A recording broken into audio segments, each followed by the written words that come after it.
就是你们！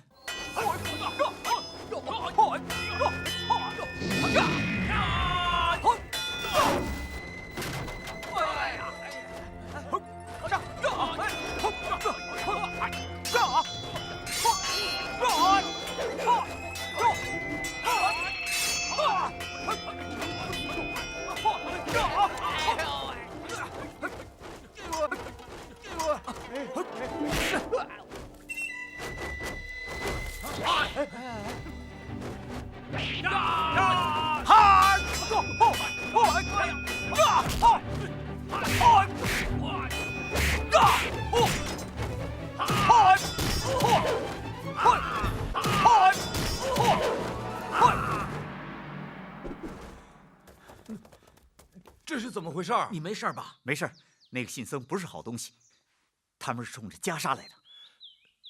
师傅交代过，一定要好好保护袈裟。那我们现在怎么办？这样，咱们先回到寺院，找到二师兄，再想办法。好，走。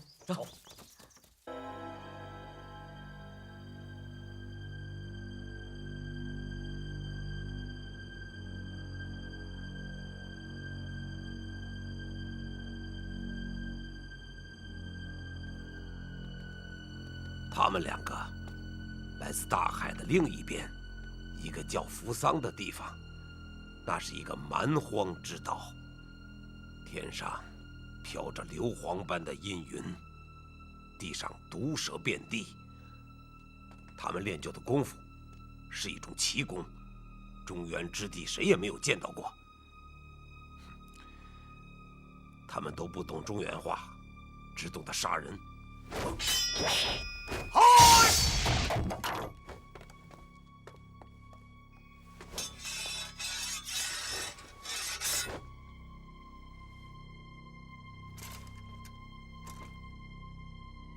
用他们两个去对付那5个小和尚，绰绰有余了。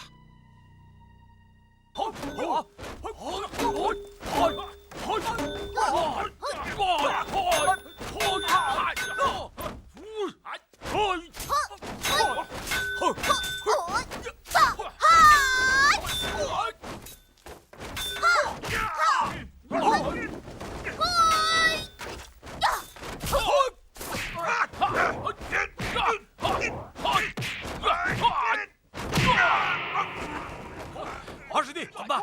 不和他们耽误功夫。喂，不打了，小魔女在那边。弟兄们，追！快，走！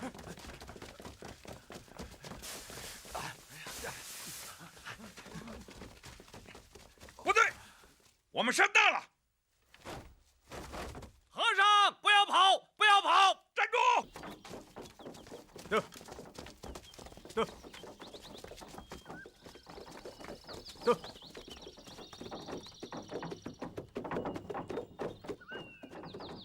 哎，梅兄弟，是梅兄弟！梅兄弟，哎，兄弟，师兄，师兄，梅兄弟，我总算找到你们了。我找了你们几天几夜，我总算找到你们了。哎，梅兄弟，几日不见，怎么把手当脚使了？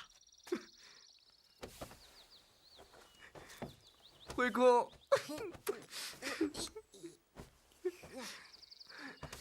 大师兄，哎呦呦呦！你现在不做饭了，身上还是一股刷锅水味儿。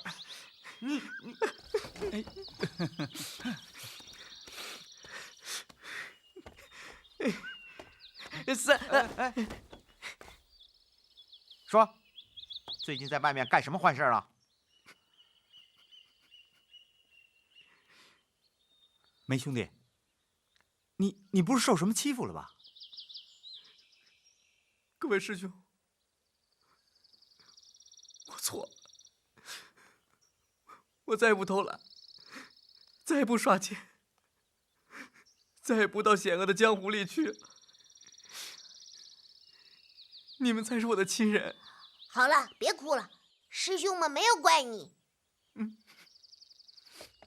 站住！站住！别跑！站住！站住！站住！站住！站住！站住！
这么短几天时间，他的功夫长进如此之快。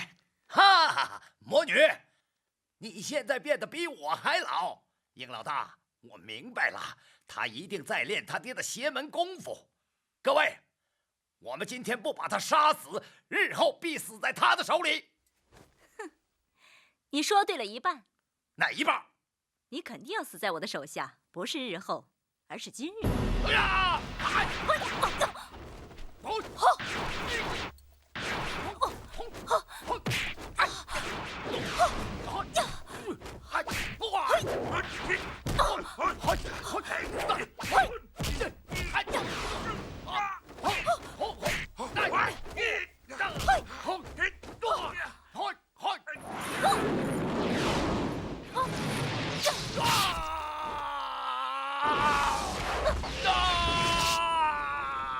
我说过你会死在我的手上，就在今日，此时。还有，我不至于像你那么老。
住手！好，姑娘，你跟他们到底有什么解不开的恩怨，非要打打杀杀？看在你们曾经救过我的份上，我奉劝你们一句，让开。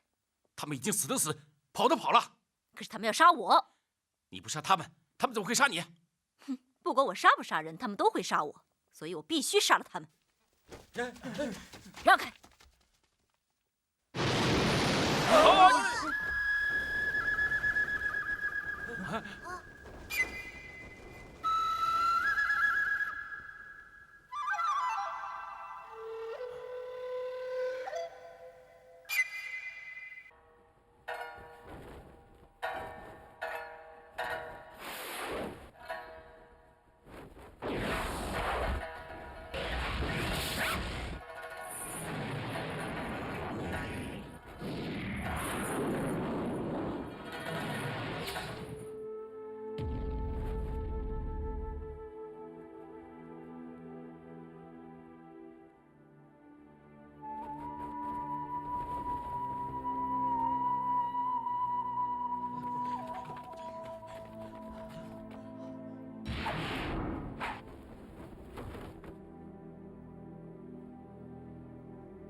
你们看，她就是在练这种功夫。这个女人，凶残之极。我可真是领教了。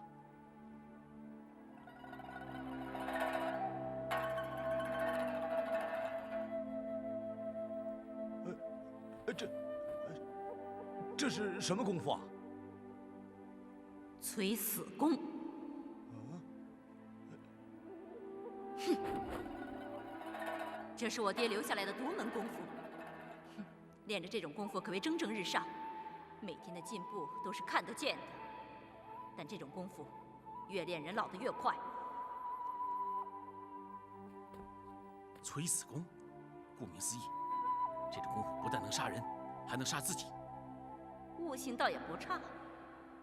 这是姑娘，这样的功夫有害无益。贫僧还是劝你，快快收手。这是我的事情，不用别人管。姑娘年轻漂亮，何必这样摧残自己呢？你们偷看我练功，我没有杀你们，已经发足了善心了。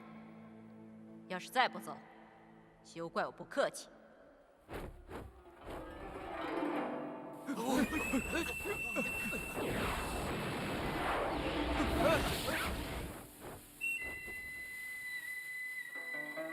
大家小心！师兄们，我去跟莲七姑娘谈谈。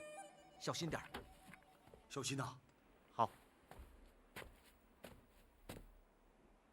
你过来干嘛？姑娘，能否跟你说几句话？我们师兄弟第一次见你，我们都觉得姑娘就如一朵莲花，可怜娇艳。那天的你是最漂亮的。可今天我们也看到，你把你的仇人杀了。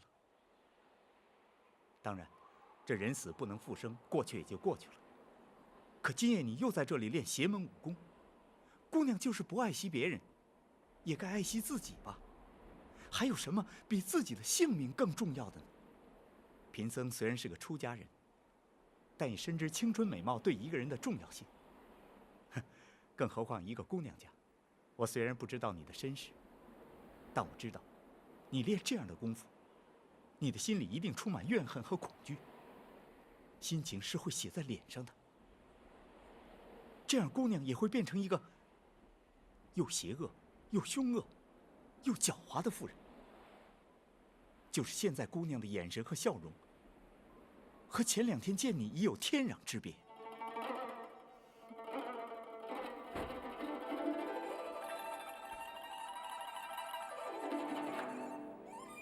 莲心姑娘，你这是？当一个人习惯了疼痛，就什么都不怕了。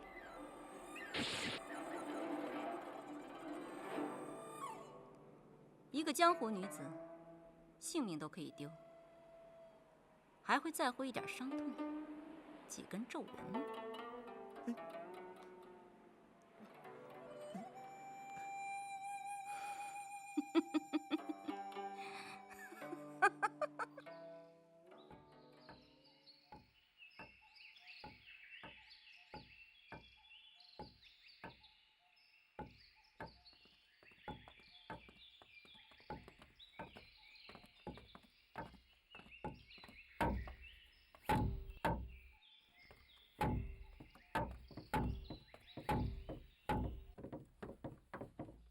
哟，两位里边请。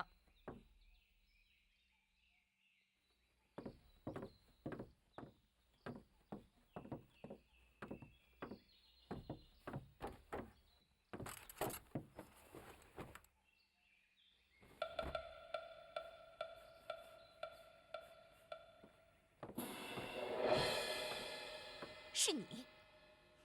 是我。好，今天我杀了你报仇。报哪桩仇？是报我父亲杀了你父亲的仇，还是报你公公杀了我父亲的仇，还是报我杀了你父亲应老大的仇？什么意思？你父亲应老大已经被我杀了，我正想找你，以绝后患。魔女，咱们之间的债再也算不清了。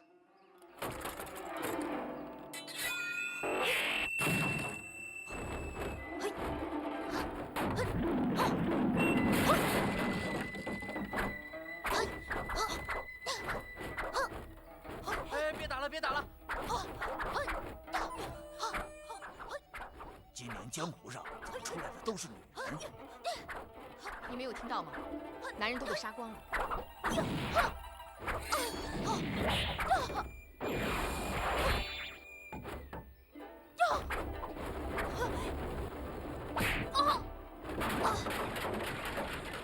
妹子，我就把孩子托付给你了，这是我的全部家当，望你把孩子抚养成人。我今天若是杀了这魔女，一定会去找你的。若是我不幸死了，你就告诉孩子，为他父亲母亲报仇。哎，大嫂，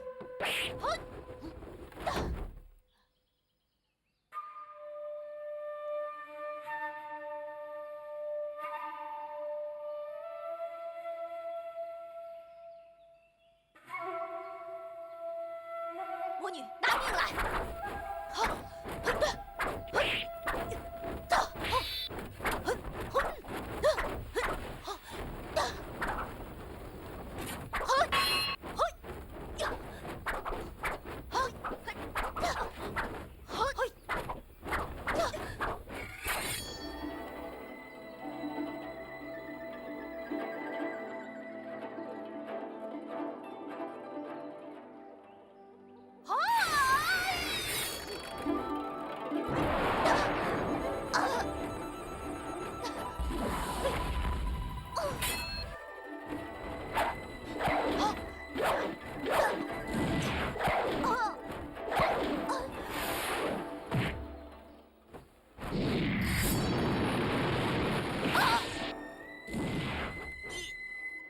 你功夫太差了，我的孩子会为我报仇的。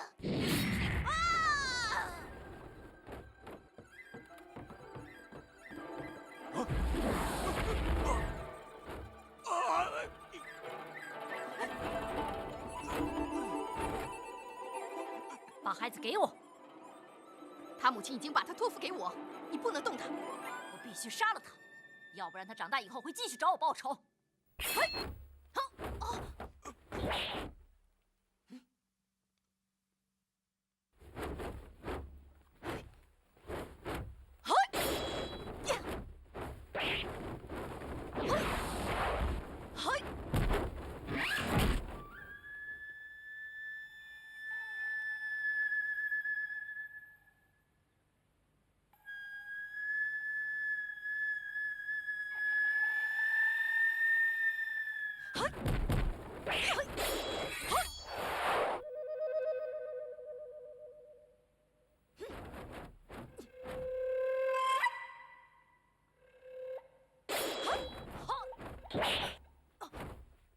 有我在，你休想杀了这孩子，找死吧！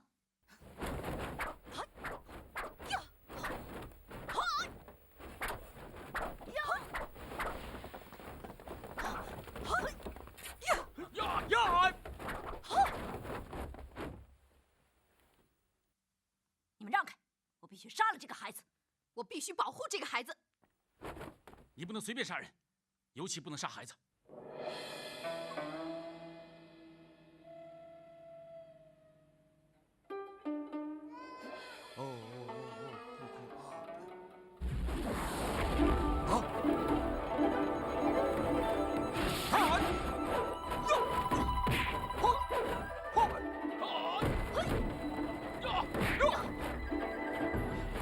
莲心，放下屠刀，我们是不会再看着你杀人的。你们让开！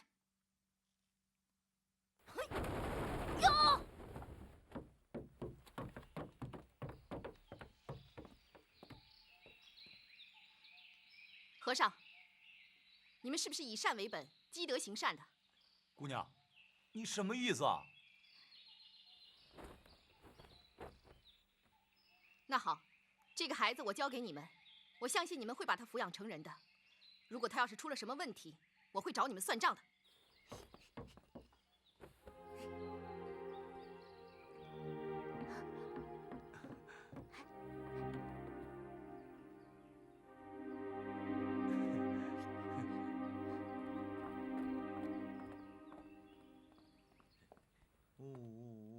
乖啊，乖乖啊，哦。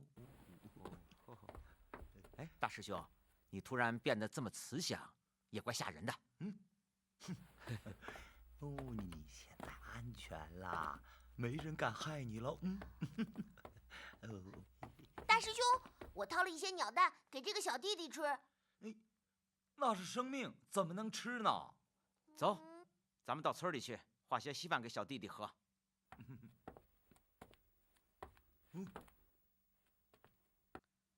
莲心姑娘，你是人是鬼？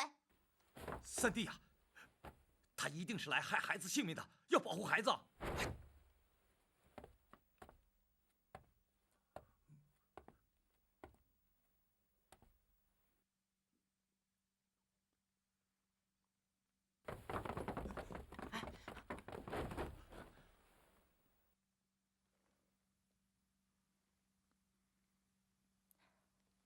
我想看看孩子。我保证，这一次我不伤害孩子。我也是个女人，我也想做母亲。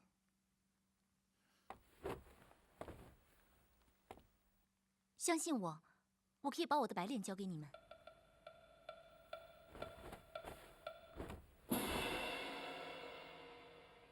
那好，等你看完以后，必须得马上离开。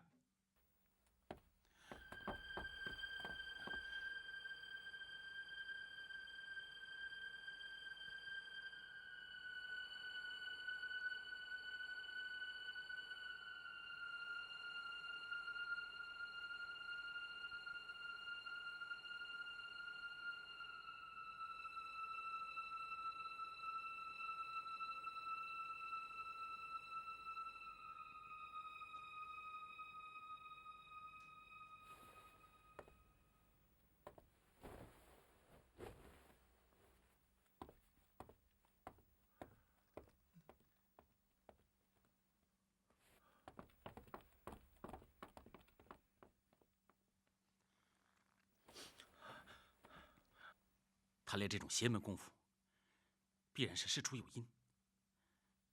既怕他继续杀人，又怕他被人追杀，心里真是矛盾的很呐。四师弟啊，你不是劝过莲心姑娘吗？结果如何啊？别提了。四师弟啊，你到底劝的怎么样？哎，莲心姑娘竟然坐在一堆荆棘中。哦。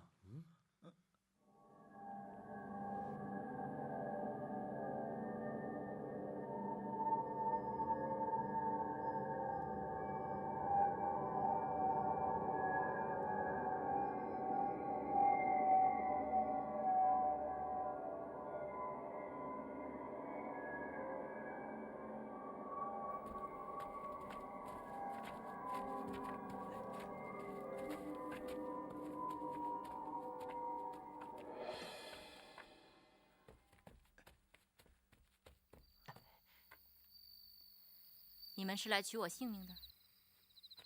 莲心姐姐，你坐在上面疼吗？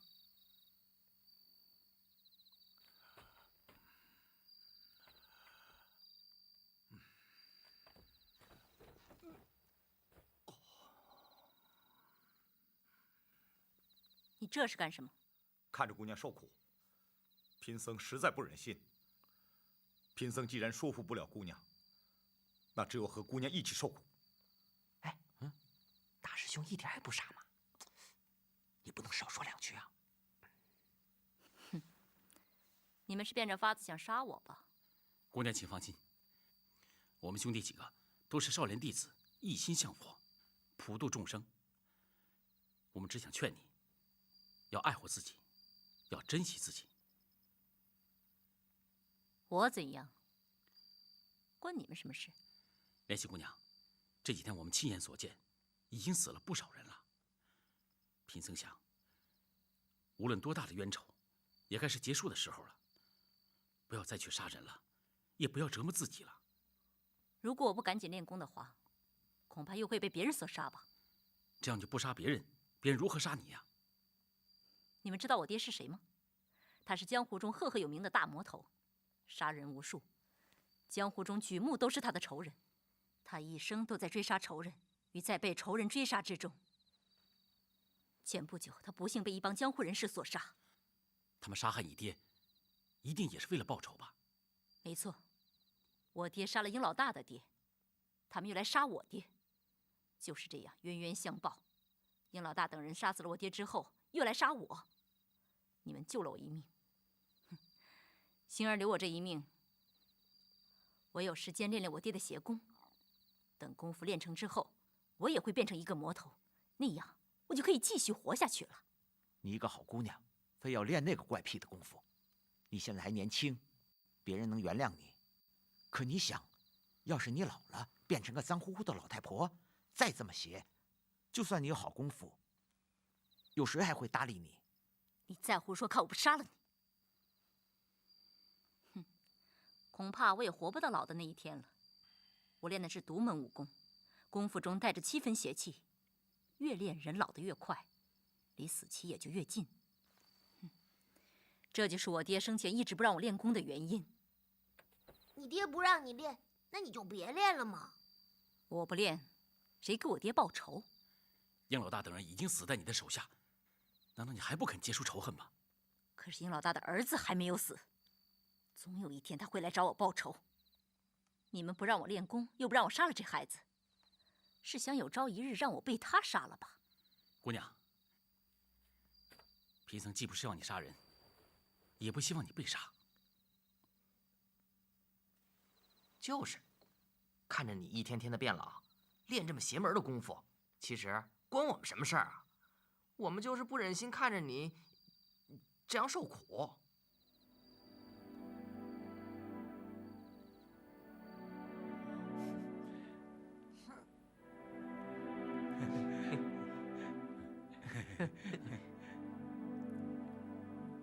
你们当真是为了我好？我们都希望你好好的活着，没有怨恨，没有仇杀。可我还能回头吗？这种日子也不是我想过的。有时候我一想到我要杀人，要逃命，我就浑身发抖。我真不想这样过下去。莲心姑娘，回头是岸，立地成佛吧。好，我听你们的。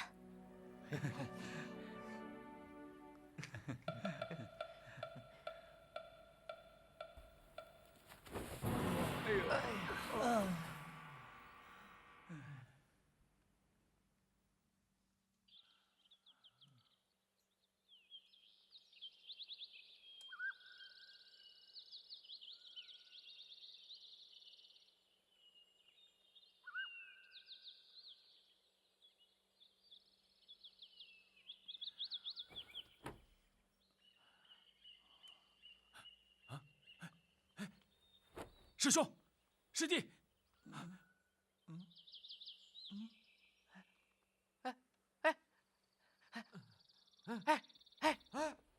这是怎么回事？怎么回事啊？是谁把咱们绑在这儿的？哎，孩子呢？孩子呢？孩子呢？快找孩子！莲心，你给我出来！他是不是把孩子给杀了？林心，你这个魔女，你是天下最狠毒的人，连孩子都不放过！啊！救命啊！啊！救命啊！救命啊！慧空！啊！救命啊！莲心，莲心，你不要做好人吗？你怎么变卦了？你这个骗子，大魔头！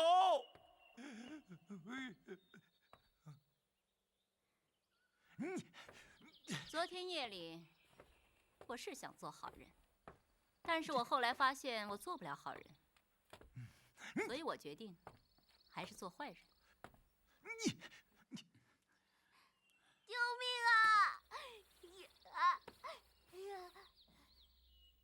哼，这条蛇可以把它烧了吃。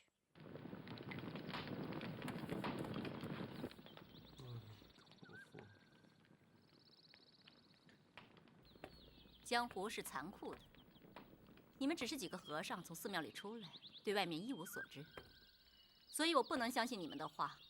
依你们的道行，也根本不能感化我。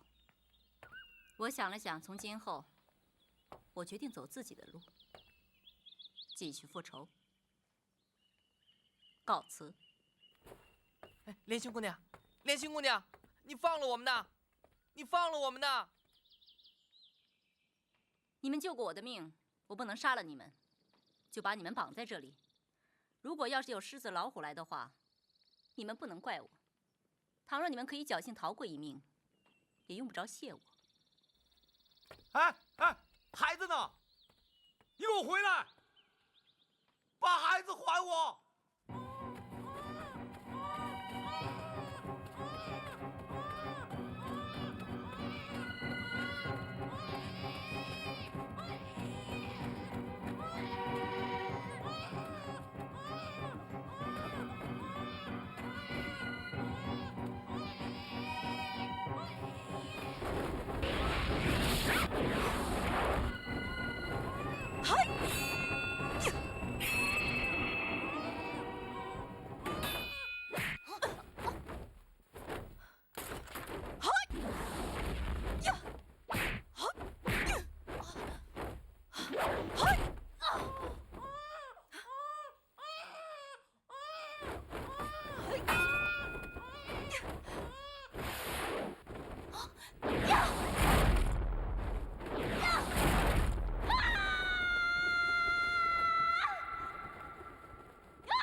看来，去除一个人的心理魔障，比治病还难呢。二师兄，你说对了。看来，有些坏人真的是顽固不化。大师兄，你很有悟性呢。你什么意思啊？你是在夸我还是在骂我？二师兄，这妖女把咱们捆起来，咱们得想办法才行啊。还能有什么办法啊？咱们在师傅身边就少学了2样功夫，一个就是与坏人打交道的功夫，另一个就是逃脱的功夫。哎，新月姐姐，怎么都不说话呀？那位天姿国色的女魔头，让你们失望了吧？哎，西月姑娘，是你呀？怎么都不求我救你们？只要你们吱声，我就帮你们把绳子解开。我等堂堂7世男儿，怎么会求一个姑娘救啊？好，你们愿意留在这儿，就等着喂老虎吧。西月姑娘，哎，等等，那个莲心姑娘功夫厉害得很，你还是趁她没有回来，赶紧想办法把我们给救出去吧。我把孩子交给了你们，孩子呢？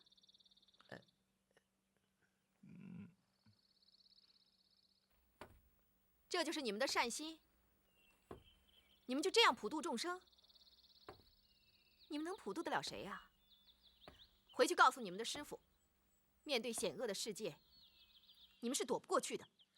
那孩子是不是被莲心姑娘给害死了？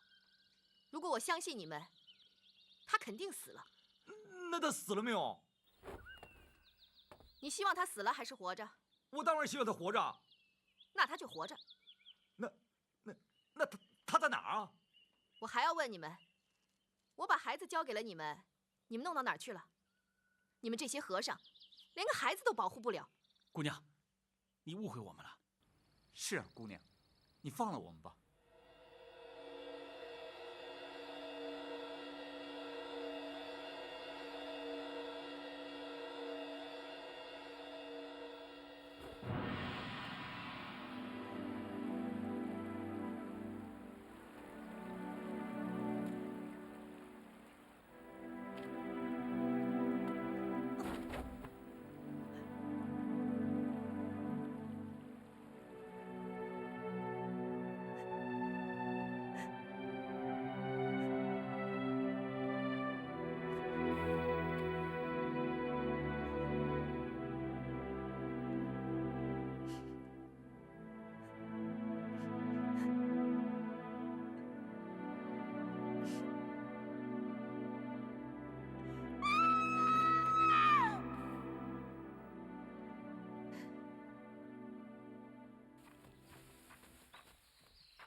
你们饿不饿？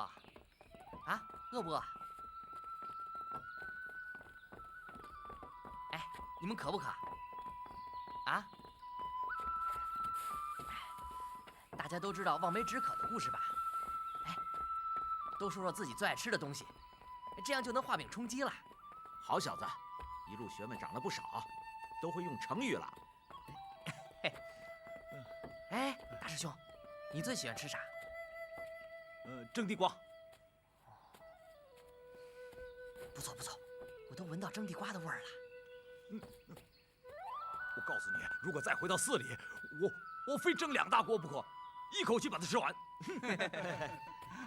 哎，三师兄，你最爱吃啥？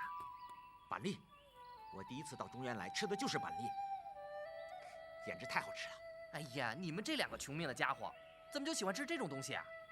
哎，我得出一个结论：凡是每个人啊，他最爱吃的东西，就是他小时候不能得到满足的。真的。哎，你们知道我最喜欢吃什么吗？哎，红扒熊掌。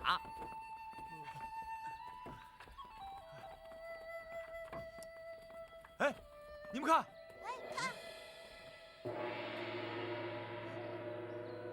白云山到了。哎，这白云山到了，那白云洞呢？笨死了，白云洞当然在白云山里边了。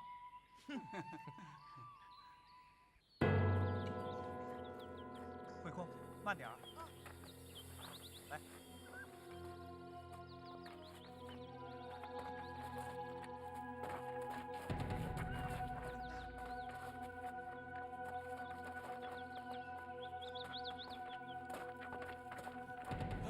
你看，白云洞。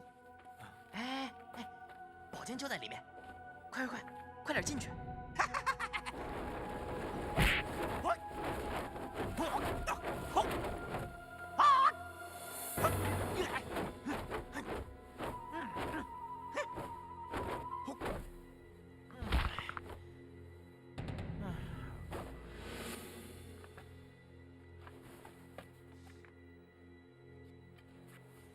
请问，前辈是何人？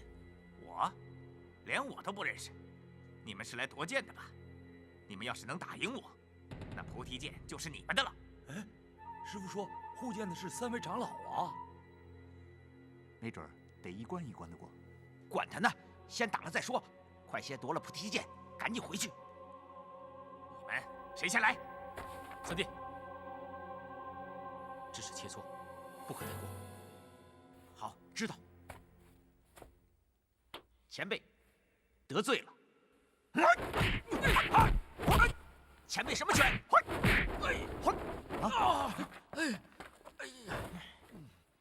打完一个，再来一个。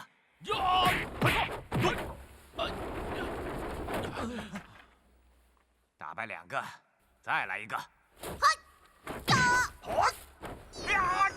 慧空，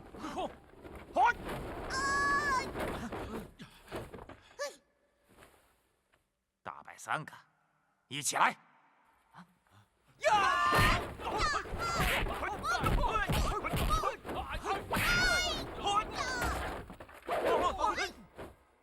哎，前辈，你可别不认账啊！既然你输了，快把宝剑给我们。算了吧，他又不是护剑长老。我看他也不像是。我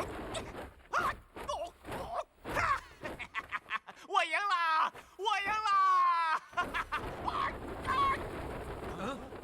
我赢了！我赢了！门口何人？扰乱洞内清静。如果是野心之人，请早些离开；如果是佛心善良之辈，就请进来。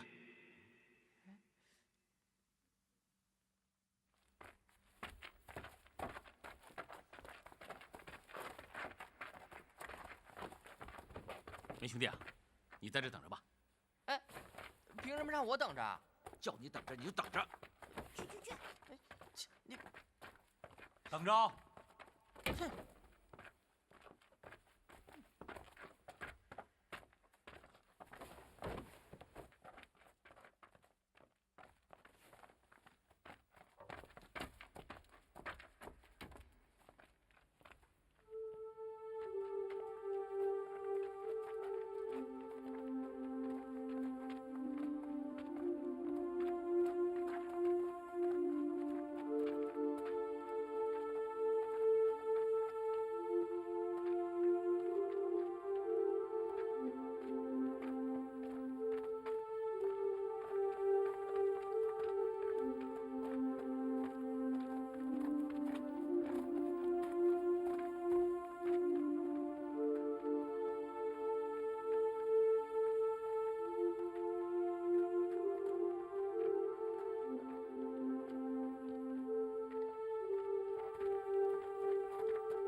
慧眼师兄，师傅怎么要咱们跟几位前辈来夺剑？这要是从他们手里面夺剑，这不是抢吗？想不通，真想不通。请问，几位前辈是？你们是少林方丈的弟子，慧元、慧石、慧努、慧忍、慧空吗？正是。前辈如何得知？老衲是达摩师祖的徒弟。看来，他不像是冒充的。既是如此，徒见几位前辈。你们是奉师命来此吗？正是奉师父之命，来白云洞向各位前辈请见。那你师父，他还好吧？多谢前辈问候，师父还好。你师父是让你来护剑，你们要先夺得这把剑。你们师父肯定已经告诉你们，护剑先要夺剑，夺不到剑，也就夺不到护剑的权利。你们要打过我们几个，在功夫和智慧上都要取胜，否则这剑你们是拿不去的。你们不必有什么顾虑，快动手吧。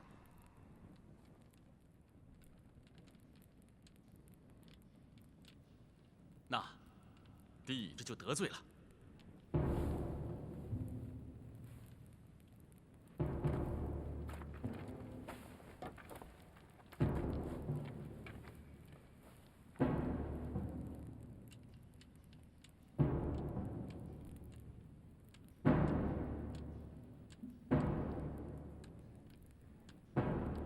二师兄，我怎么这么冷啊？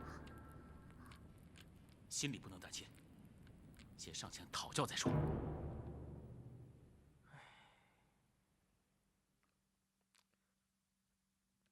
这洞里到底有没有菩提剑？师兄们到底是死是活？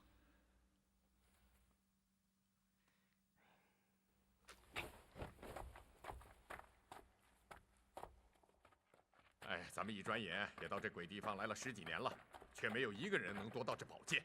废话！要是能够夺到了，咱们还守在这里干嘛呀？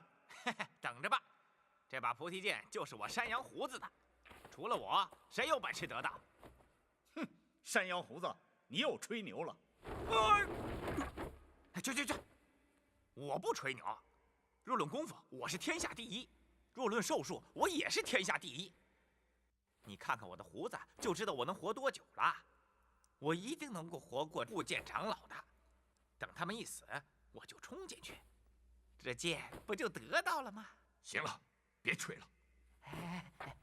各位大家，哎，又来一个夺剑的。这洞里当真有把菩提剑？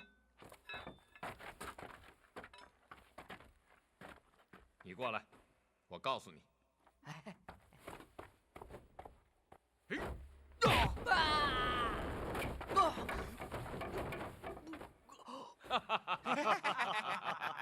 就这等功夫也想来夺剑？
还没有见过如此高深的功夫。要夺得菩提剑，得有上乘的功夫。再试一次的时候，不要气馁；武功高强的时候，不要骄傲。这是咱们得到的启示。哎呀！半夜3更的，他们什么时候摸到洞里去了？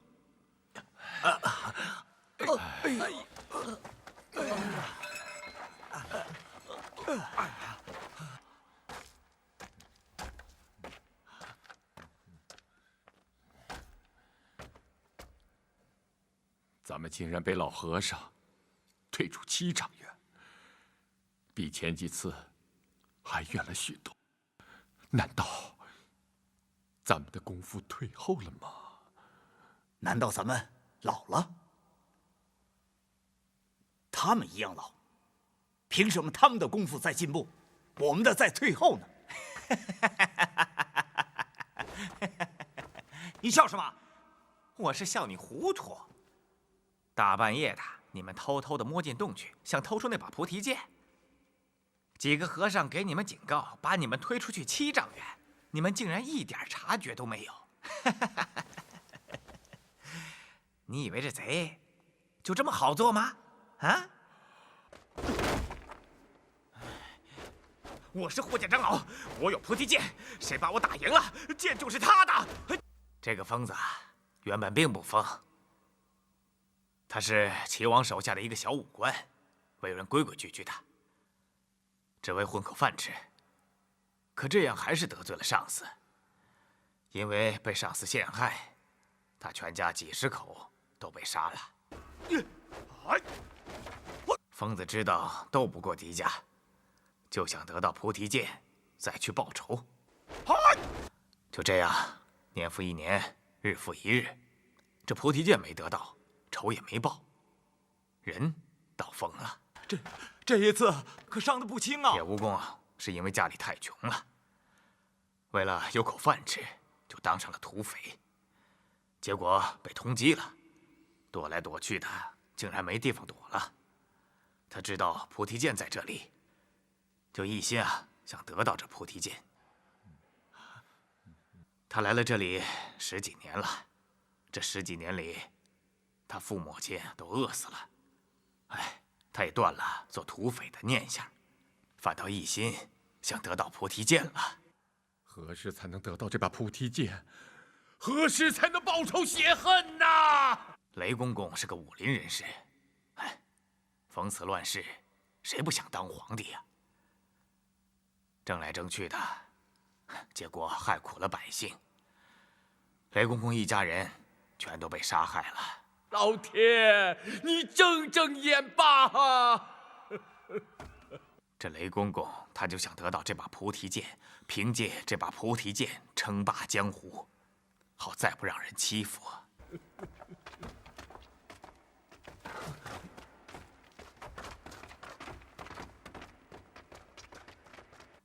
原来，每个人的背后都有如此凄凉的故事。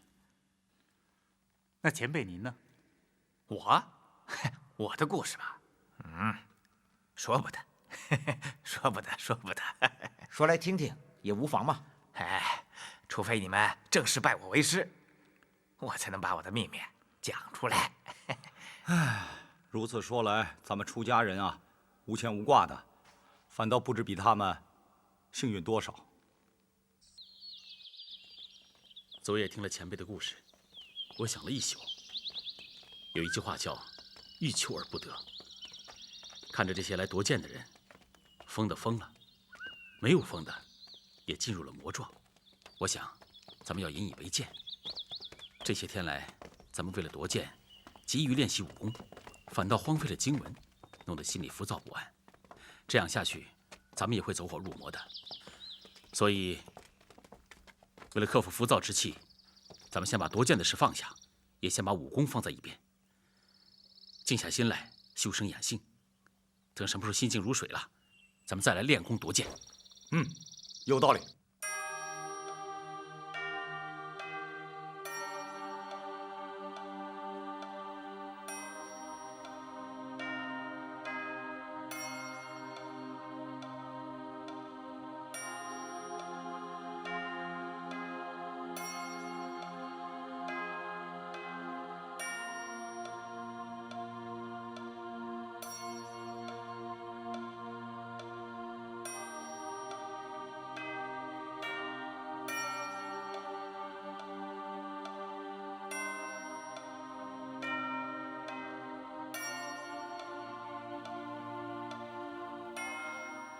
念经念经，我最怕和尚念经了。那，你们先念着，我去给你们准备吃的了啊。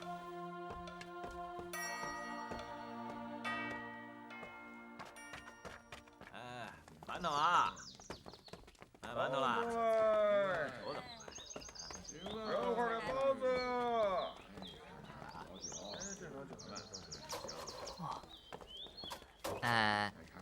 你给我拿6个。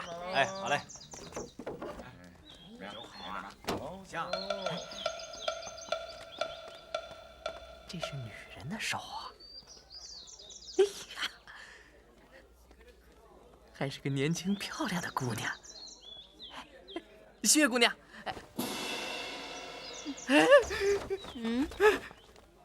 怎么见了我就想跑啊？西月是谁？我没说什么西月啊。没有被老虎吃掉还能活下来，算你们命大。姑娘，没什么事，我先走了。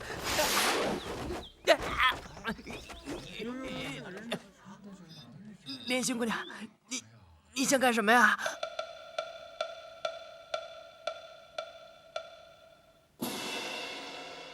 把它吃了。我不饿，要饿你先吃吧。不吃我就杀了你。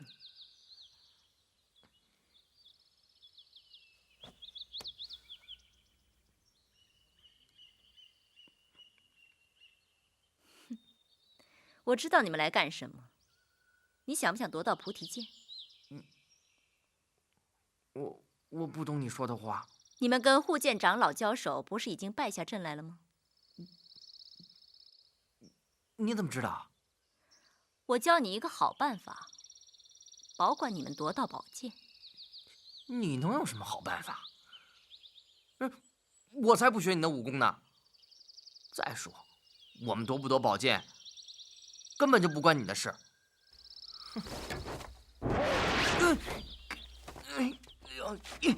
你学也得学，不学也得学。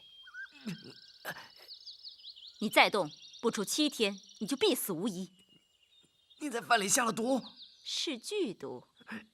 你要是再动的话，身子会一点一点烂掉，到时候你全身不能动，你就求生不能，求死不得。你为什么要害我？我是帮你。我再问你一遍，你到底学不学？学。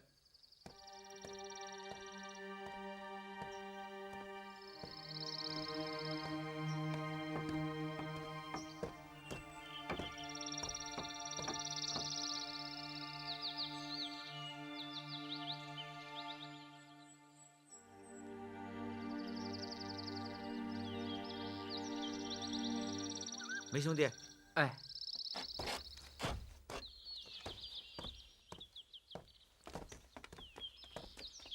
梅兄弟，这几日你脸色怎么那么难看啊？身体不舒服啊？没有。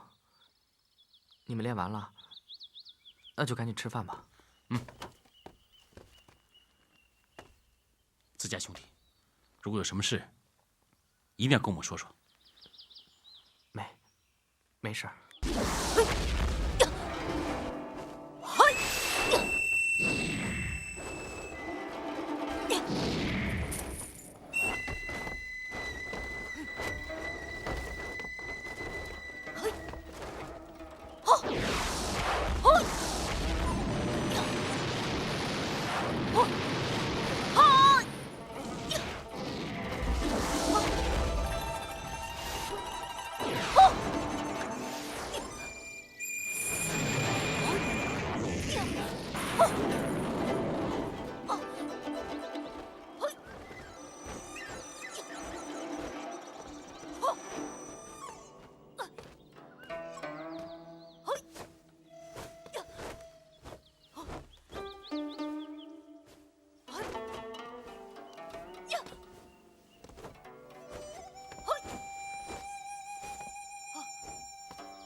你怎么现在才来？我是来告诉你，我不练你的邪功了。你敢？女魔头，我知道，你让我练功夫，肯定是没安好心。我不干，我死也不干。你不干还来干什么？我就是想告诉你，我不怕死。其实我想出这样的办法，这样做完全是出于好意。你们救了我的命，又为了挽救我做了那么多事情，我现在想想，有点后悔。我是真的想帮你们，但是想来想去，也只有这个办法。你说的是真是假？其实我心里早就后悔了，但是要去除我心里的心魔，不是一时可以做到的。想想我过去的生活，我真的很后悔。我真的想帮助你们赎回我过去的罪过。我才不信呢！你给我吃了毒药，你就是没安好心。我是有心将你一把，要不然我可以自己去夺剑呢，要不然就把你杀了，何苦到这里来呢？要是你不相信我的话，看着我死了，大概就会信了吧。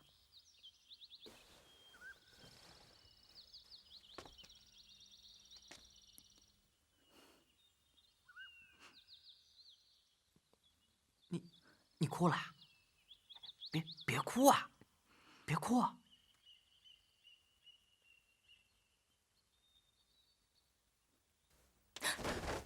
干什么你？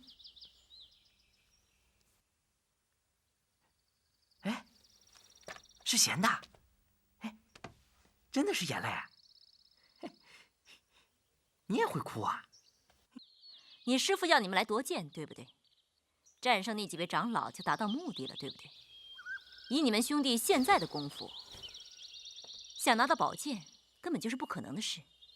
要知道现在那么多人对这把宝剑虎视眈眈，哼，剑被别人夺走了，你们不是一点办法都没有吗？也不排除这种可能。现在正是你立功的好机会，只要你在关键的时候出手，夺得宝剑，对于寺里来说，你就是有功之人。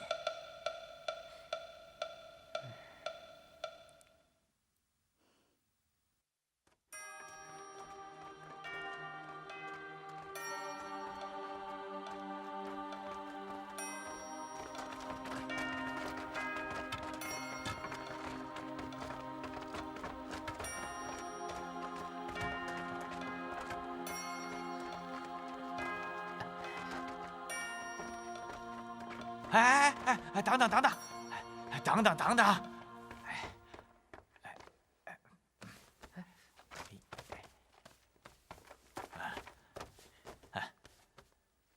你们不要紧张，进洞去告诉那个老和尚，就说你们的师傅是我，让他们听了我的大名，争着求着会把菩提剑给你们，啊，行了，进去吧。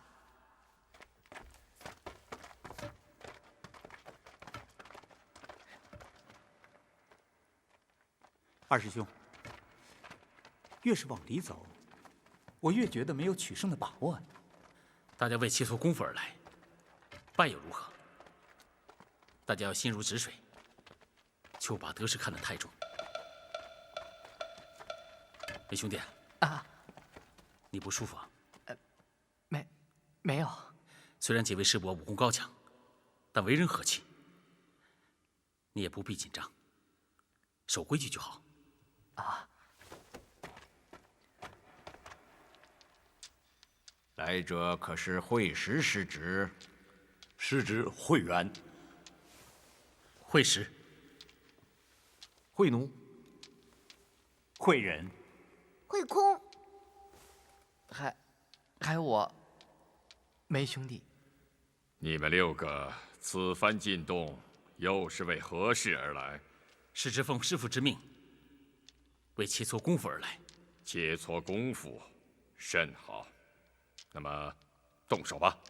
师伯，师侄得罪了。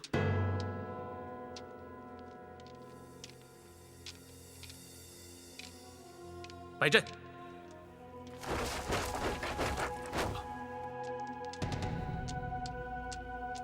上！呀！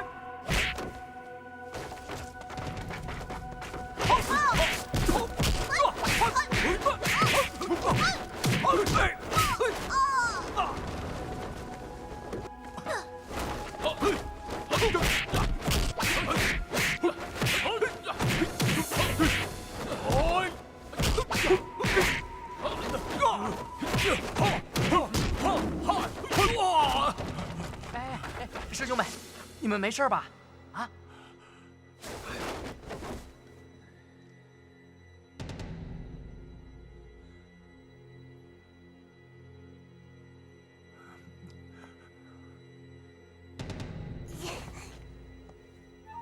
再冲一次！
你们可以进去了。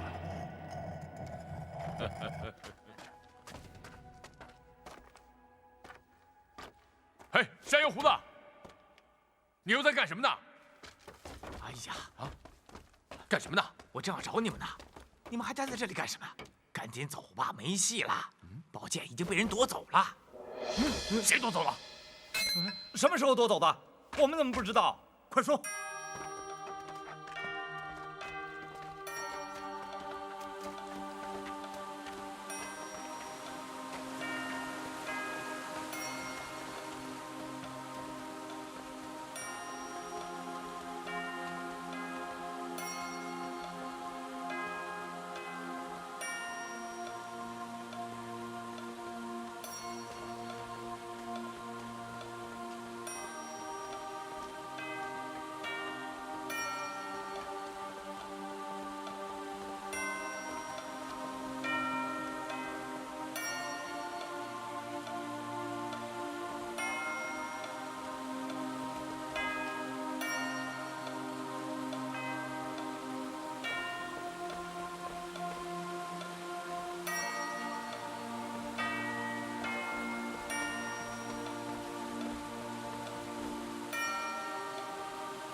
是我。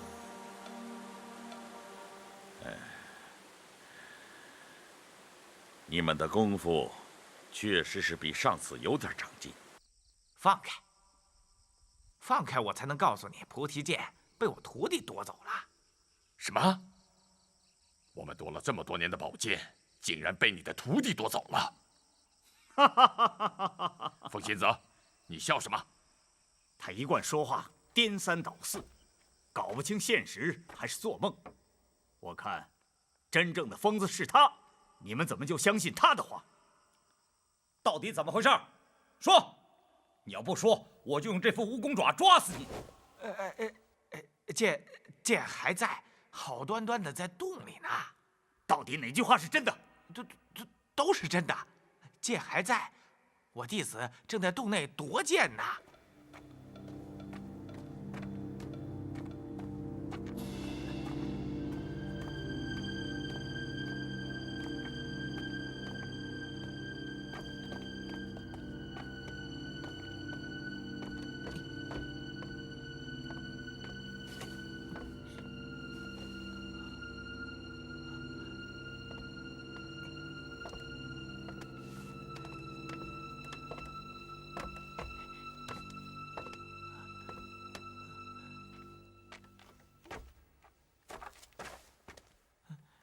山羊胡子，你也快疯了！你要是能疯疯癫癫活到没有人能活到的岁数，可怎么办呢？谁是你的弟子？我们怎么不知道？那几个和尚都是我弟子，是我亲手教出来的。呸！那几个和尚是少林寺来的，几时成了你的徒弟啊？就是嘛。奇怪，护剑的是少林派的长老，夺剑的也是少林寺弟子。按理说，小的一来，老的把剑交给小的手里就成了，干嘛要杀来杀去的，夺来夺去？一定是他们起内讧了。嗨，你们等着瞧吧，我那几个徒弟一定能把菩提剑夺到手。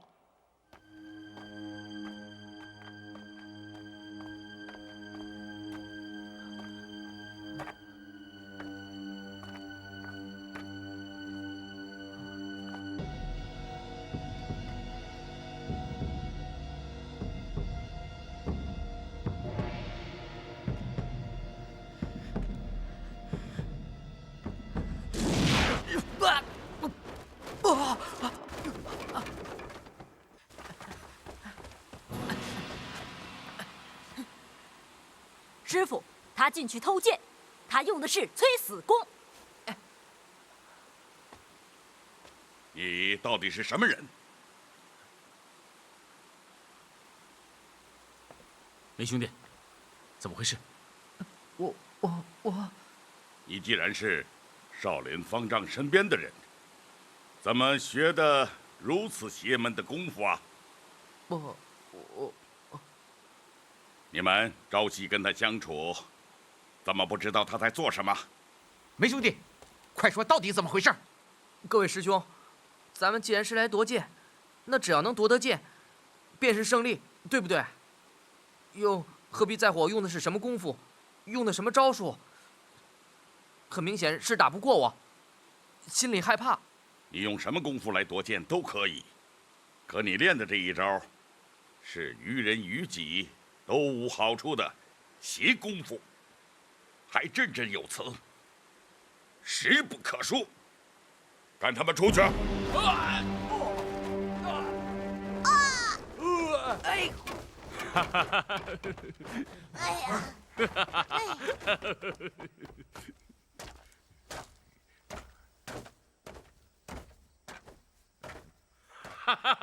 ！65步，他们的功夫也退步了。这次走比上次远了5步。走。梅兄弟，都怪你，都怪你，我饶不了你。哎，梅兄弟，梅兄弟，梅兄弟。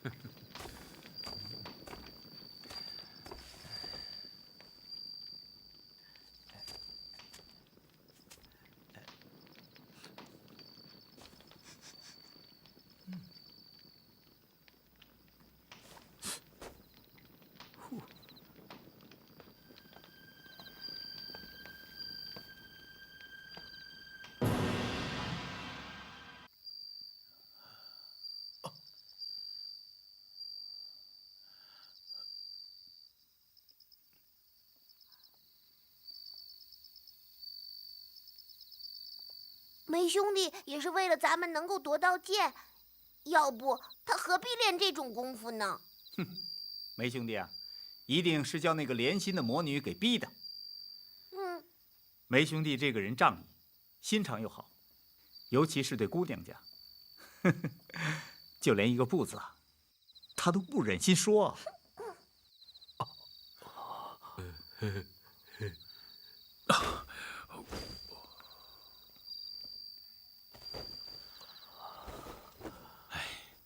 这些日子啊，咱们急于练功，把梅兄弟扔在一边，让莲心钻了空子。有的人伤没那么重，就别再装了。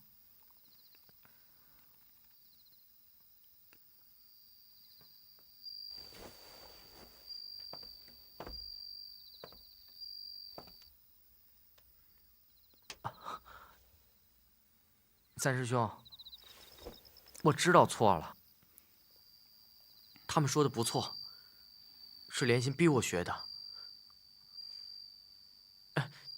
他给我吃了毒药，如果我不学，我就会死的。毒药？他说，7日之内，如果他不给我解药的话，我就会死。可方才我给你疗伤的时候，并没有发现你中毒啊。真的？你呀，又上那魔女的当。这下可好，丢人丢大了吧？咱们回去怎么见师傅？我知道我错了。二师兄，你想什么呢？莲心姑娘，难道也到了这里？什么人？哎，是仙女下凡了吧？去！肯定是仙女看我一介书生痴心求见，所以下来帮助我。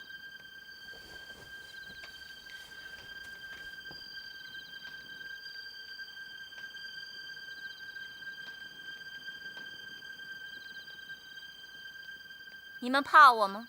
不怕。我是来帮你们的。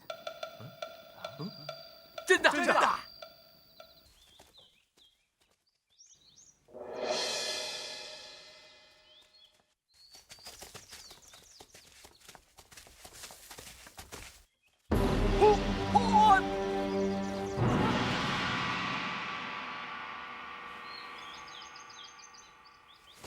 几位前辈，不知你们拦住贫僧有何贵干？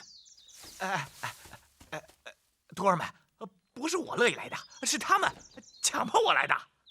小子们，我有几个问题问你们，你们要如实回答。前辈，请问，你们是从少林寺来的？正是。菩提剑不是你们少林寺的长老看管的吗？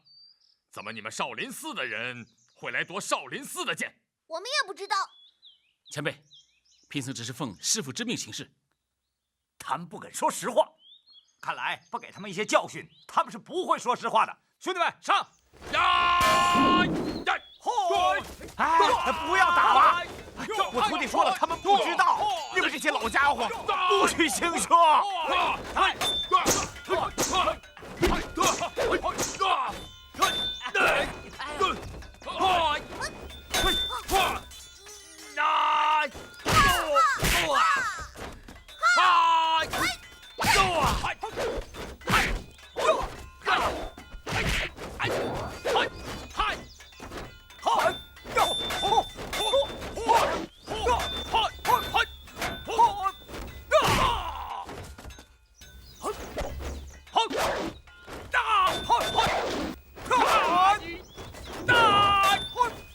住手！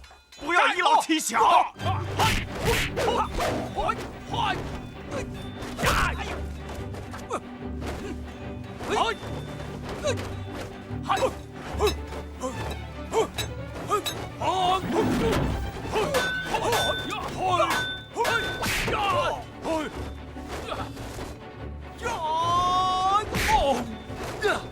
诸位前辈，贫僧说的都是实话。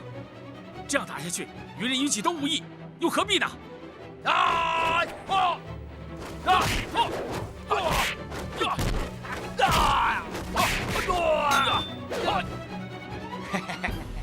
哎，不愧是我的好徒弟。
二师兄，咱们出来1个多月了，师傅在寺庙里，也不知道怎么样。要夺到宝剑，必须要提高功夫。这些江湖人士，都是为了宝剑而来的，有的在这儿待了几个月，最长的已经待了几10年，只为一心打败护剑长老。如果我们在这待下去，需要几年，还是几10年才能达到目的？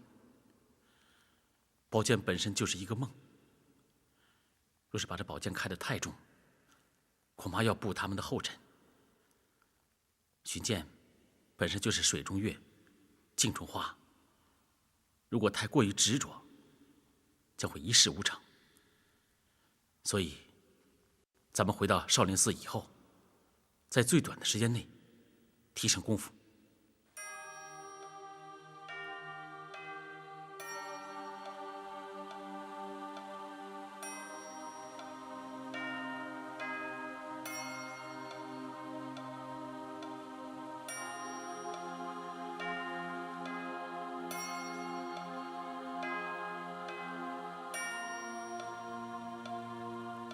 3位师伯，师侄慧石，师侄慧元，师侄慧仁，师侄慧奴，师侄慧空，师侄梅兄弟，前来向3位师伯请罪。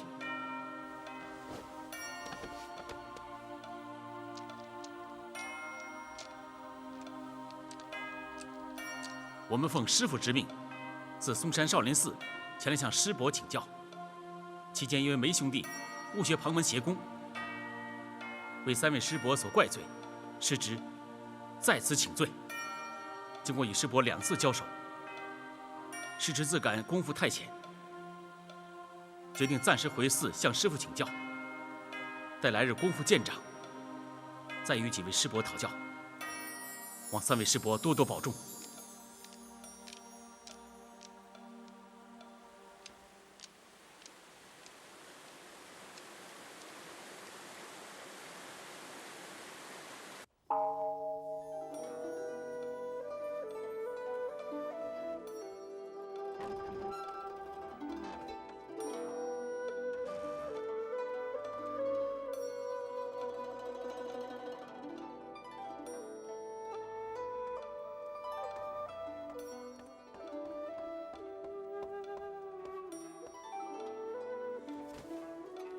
起来，起来，都起来！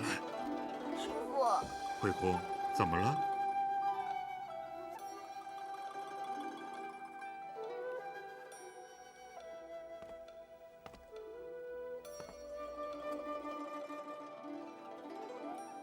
师傅，都是我害了大家。你这个梅兄弟呀，啊，你怎么能学了邪教功夫去夺菩提剑？那样你的几位师兄看了能不生气吗？明明知道是邪门功夫，为什么就克服不了自己心里的魔障，非要犯错呢？师傅，我知道错了。为师念你是初犯，日后再犯，为师绝不宽恕于你。你呀，心性不定，魔障难除。从今天起，你要好好的念习经文。是。起来吧。多谢师傅。好，谈谈你们的见识吧。师父，弟子感到很茫然。面对3位师伯，弟子突然有了畏惧感，不知道武功的境界在哪里，也不知道该如何练下去。这些日子，弟子一会儿信心十足，一会儿犹豫不决，心绪紧张，不知所措。师父，弟子产生了强烈的幻觉感，突然间，不知道天有多高，地有多大，咱们在这天地间，又算什么呢？好啊，好啊，看来你们这次出去都长了不少见识。慧远，你呢？师父，弟子愚钝，弟子可能永远也练不到几位师伯的那种境界。师父，弟子以前太不知道天高地厚了。师傅，我只要当一个普普通通的和尚，那样的功夫，我可能一辈子都参悟不透。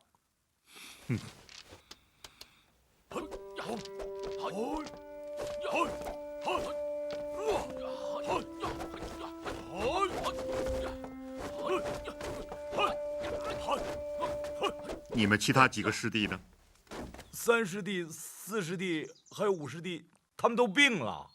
病了？慧奴，慧奴，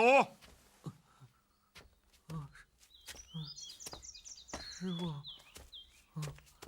傅，我全身发热，我冷得要命，恐怕病得不轻啊。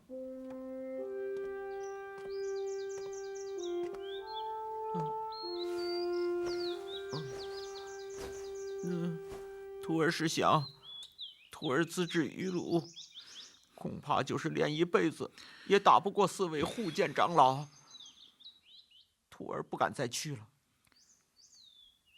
慧奴啊，你平时心浮气躁，总爱抛头露面，这次知道进退，我看倒是件好事情。过刚则摧，为师本来是希望你能够变得有些韧性，没想到却变得，这样的软弱不堪。哎，真是让为师失望。师父，徒儿惭愧，徒儿未能领悟师父的苦心。慧仁，慧仁，你也病了吗？师父，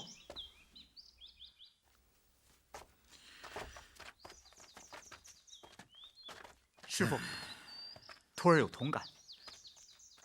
你说，这功夫深如大海，徒儿也恐怕会淹在这大海之中。慧仁，你平常机巧有余，大智不足。为师本想通过这次夺剑，让你能够变得更大气一些。你能够理解为师的苦心吗？徒儿惭愧。师傅，我真的是病了，我年纪小，身体弱，我现在身上烫得跟火球一样。为师看路那么远，你也走不了。梅兄弟，你怎么样？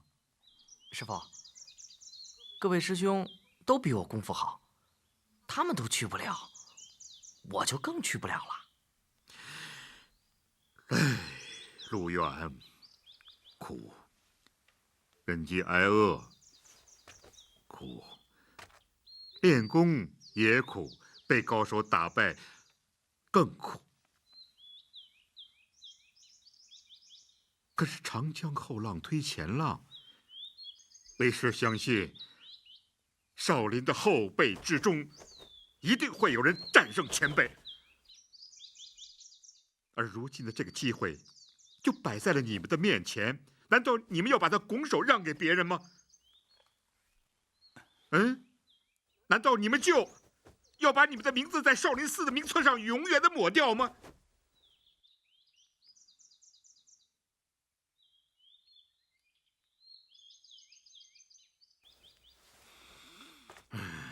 为师相信，其实通过你们的努力，只要凝聚力量，克服掉那些个沮丧、狂妄、浮躁、失意、自满等等等等，我相信你们就一定会夺得菩提剑的。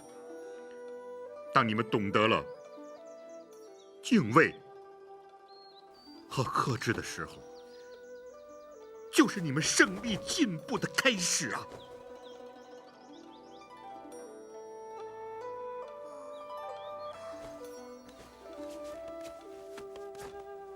千里之行，始于足下。千里之堤，溃于蚁穴。功夫的大境界，在于下大功夫。好的，好。少林拳的步伐进退，将就在一条线上。好，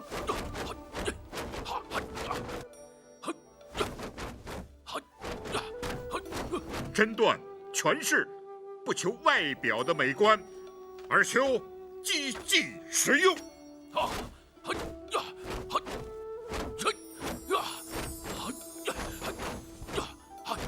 在身段与出拳上要屈而不屈，直而不直，进退出入一切自如。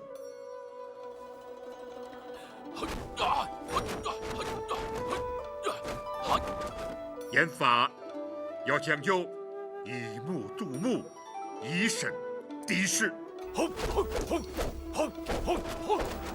身法注重掌握重心，起落进退灵活无滞。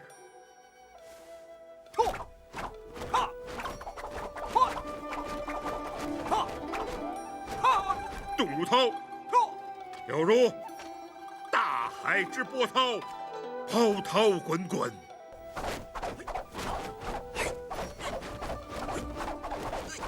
静如夜，静之时如泰山般那样巍峨；跳如猿，跳起时如猿猴般那样机灵矫健；落如雀，落下时要像喜鹊落枝般轻盈稳妥。立如鸡，站如松，转如轮，折如弓，快如风，缓如鹰，轻如叶，重如铁。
咱们走的时候，洞门口还围了满满的人，现如今却一个人也没有。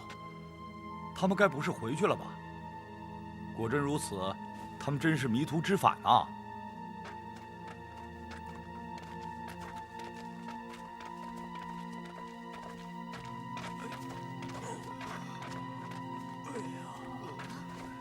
二师兄，你看，这个魔女，打人不打脸，她竟然把我的脸给打伤了。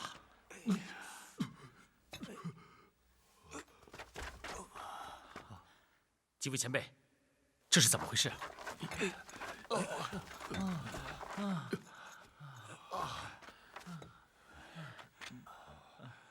不知道哪儿来一个魔女，出手这么狠。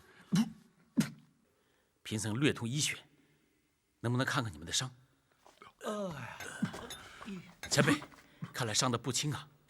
大人呢，还真是个武林高手。如果不赶紧医治，可能会有生命危险。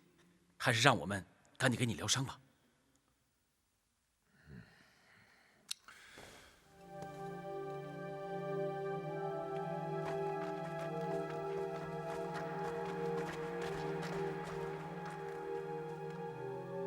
我知道你们会回来的，要不你们就不是少林弟子。你们要先过第一关，看看你们面前是一个什么字。字哪儿字？哎，这哪有字啊？什么都没有。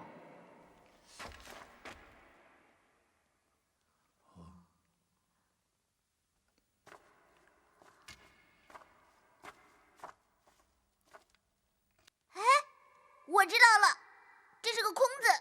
没错，世间万物皆一空字，只有空，才能容下世间万物，才能练出至高的功夫。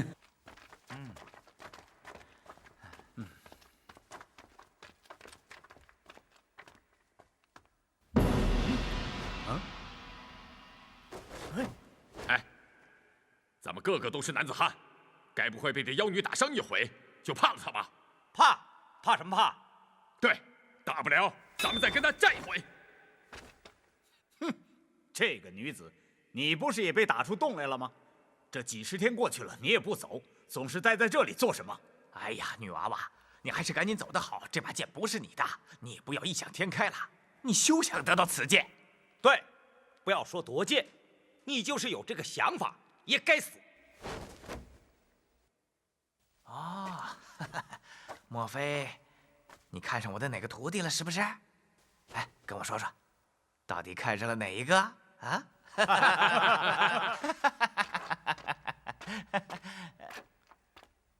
哎，山羊胡子，我说，你就乖乖的在几10丈外等着，等那几个和尚被丢出来的时候，你把他们接住就是了。你们等着瞧吧，这把菩提剑就是我徒弟的，这一点我还是有眼力的。这把菩提剑是我的，是我的，是我的，是我的，是我的！哎，我，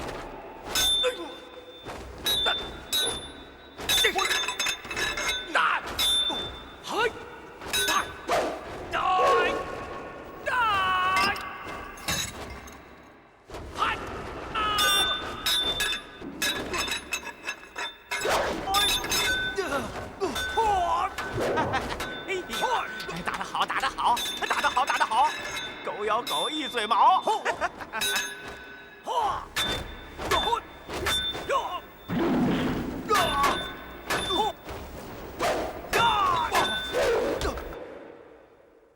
剑是我的，嗨，宝剑是我的。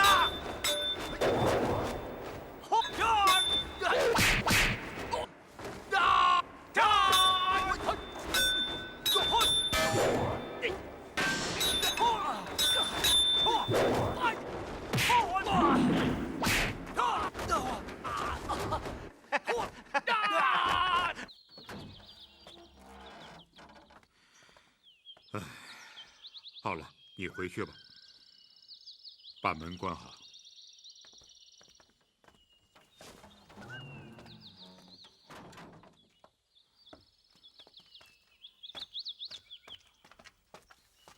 哦，师傅小娥姑娘。你要到哪儿去啊？哦，我要到白云山去。我想那儿可能会发生很多事情，我去看一看。所有一切众生之类，若孪生，若胎生，若湿生，若化生，若有色，若无色，若有想，若无想，若非有想，非无想，我皆令人无余涅盘而度灭之。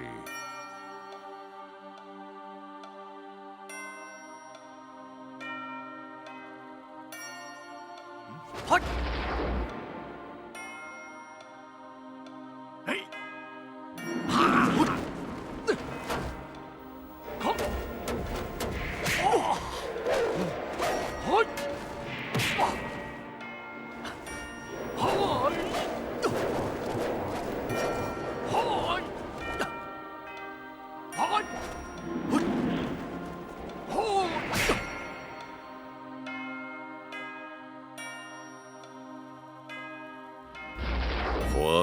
须菩提，莫作是说。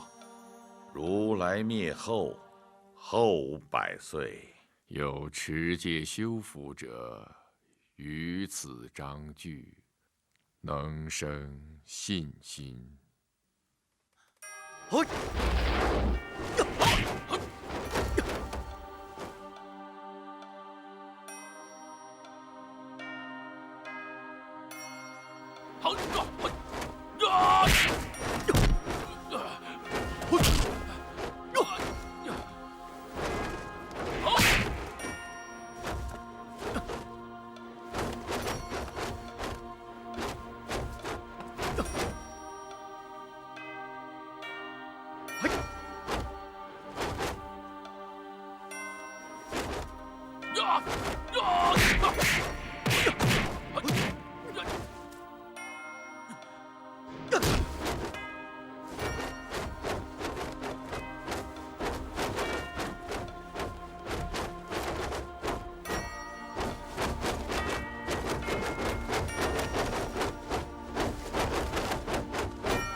以此为誓，当知世人。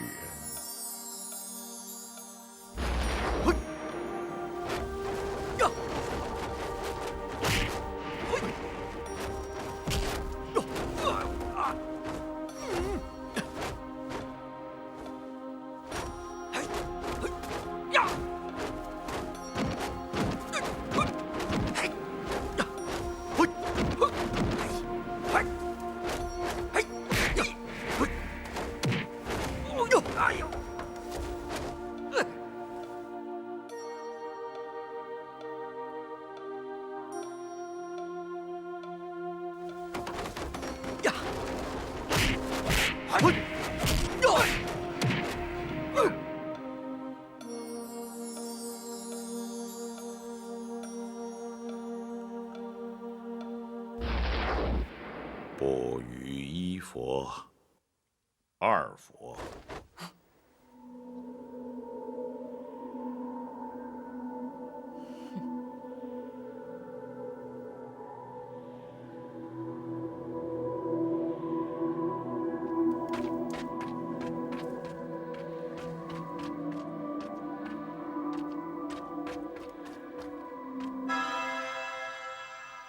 3、4、5佛而种善根，已于无量千万佛所种诸善根。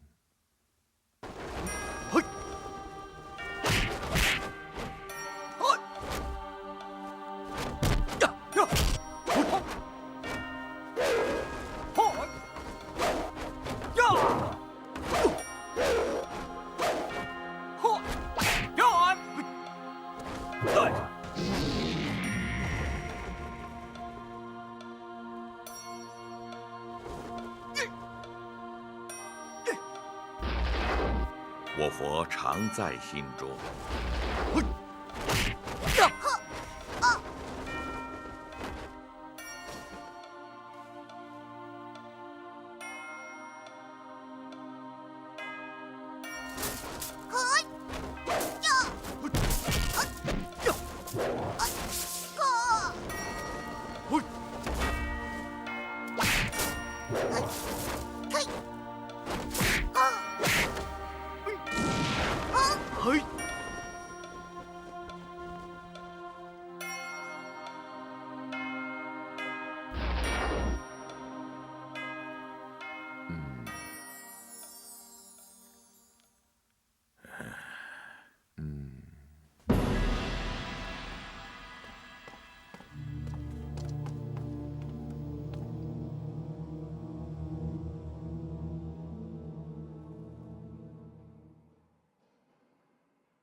甚好，甚好！你们几位已经精通了我少林武学，在佛学造诣上也有所提高。我们师兄弟情愿把这菩提剑交给你们。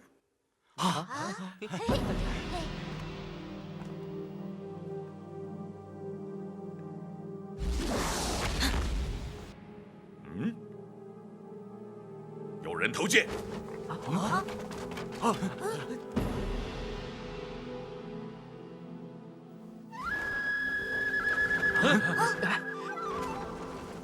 是连心，连心偷走宝剑，还有什么好事？非抓着他不可，要不然天下人还不被他杀光了？他跑得不见踪影了，追！走！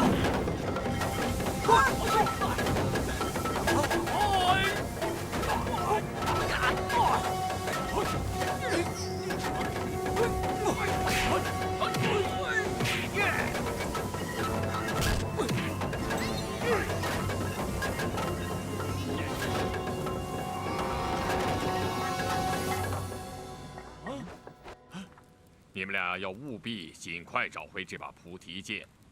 要你们找回菩提剑，并非它是达摩生前所拥有的物品，而是因为这把剑落入江湖，将会引起一片厮杀。我们一定把菩提剑找回来。我让恶人拿着它到处横行霸道。还有一件事要你们去办。什么事？齐王抓了许多老百姓到战场上，你们要千方百计的把他们救出来。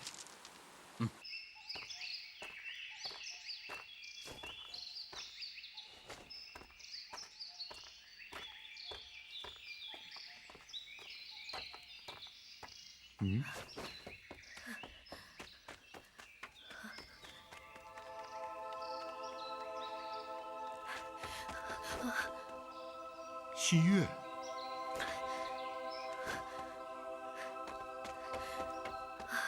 你帮我照顾这个孩子，我去追那个女魔头。西。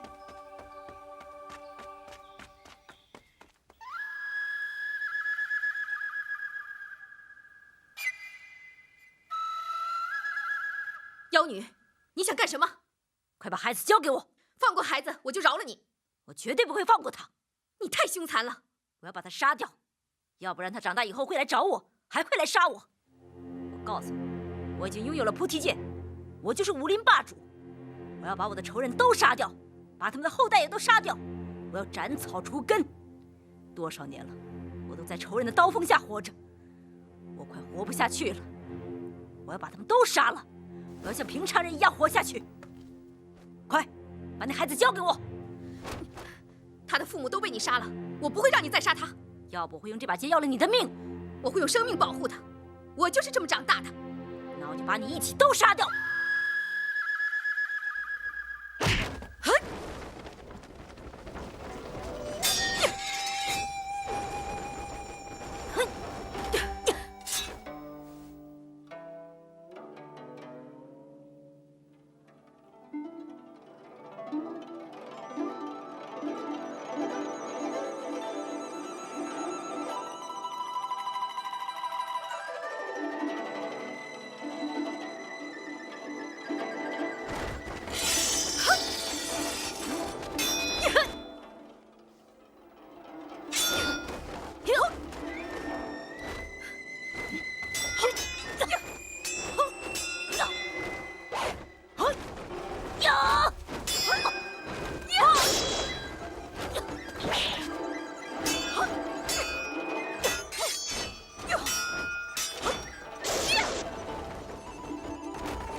把孩子交出来！姑娘，你已经杀戮无数，应该放下你手中的剑。老和尚，我就是武林霸主。姑娘，何为武林霸主？我手中有菩提剑。剑只是一种器械，重要的在于使用它的人。你现在唯一能够自救的办法，就是放下你手中的剑，回头是岸。方丈，难道你也想要这把菩提剑？不，我想把它变成一片泥土。那样的话，这天下就太平了。哼，让我交出剑可以，你得让他把孩子交出来。呀！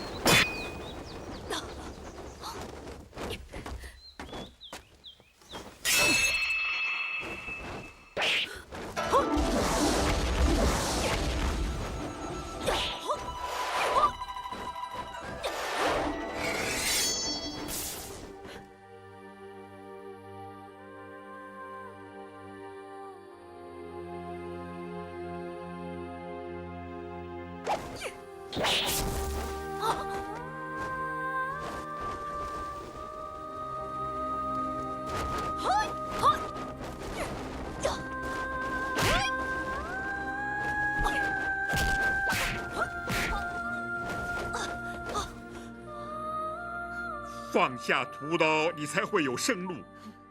我知道，你们又成了我的仇人。这把菩提剑只能够毁了你。如果我活着，你们又会天天追杀我。施主，与人为善，天阔地宽。可是我没有机会了。我走到哪里，不是我父亲杀掉的仇人，就是杀掉我父母的仇人。我四周全是仇人。我也想像一个正常女子一样去生活，可是我能吗？我只要闭一下眼睛，我的命就没了。我活着，就是活在地狱里。我好像有点明白你说的话了。你不会明白，你没有这样的经历，你不会明白。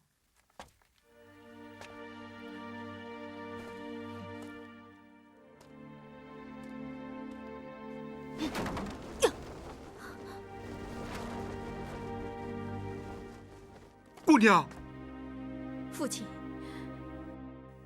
如果我继续沿着我的路走下去，会不会也像他一样？你不会。父亲，